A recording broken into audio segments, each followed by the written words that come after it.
খুব সুন্দর একটা পরিবেশ চলতেছে, মোটামুটি ভালো মেলা বসছে আর কি।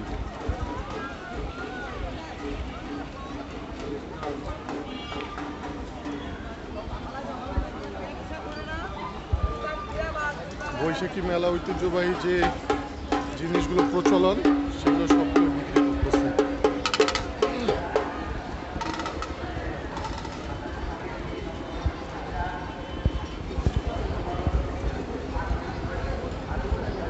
বাংলা নববর্ষের ঐতিহ্যবাহী যে পণ্যগুলো সেগুলো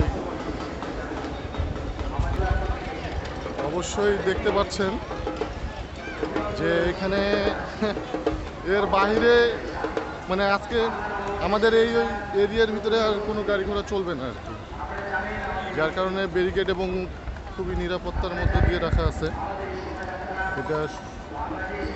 হ্যাঁ, এবং দেখতে পাচ্ছেন সামনে প্রশাসন অঞ্চলের মানুষ প্রশাসন রয়েছে। এবারে বর্ণিল রঙে সেজেছে। আমরা শুরু করেছি 9টা থেকে এবং শোভাযাত্রাটা দোয়েল চত্বর ঘুরে এখন ফিরে আসছে। আপনারা কষ্ট করে এসেছেন, আপনাদেরকে আমাদের এই শোভাযাত্রা চারুকলা অনুষদ ঢাকা বিশ্ববিদ্যালয়ের পক্ষ থেকে অভিনন্দন জানাচ্ছি। নববর্ষের শুভেচ্ছা, শুভ নববর্ষ, শুভ নববর্ষ। আমাদের সাথে 28টি জাতিগোষ্ঠী অংশগ্রহণ করেছেন। তারা বিভিন্ন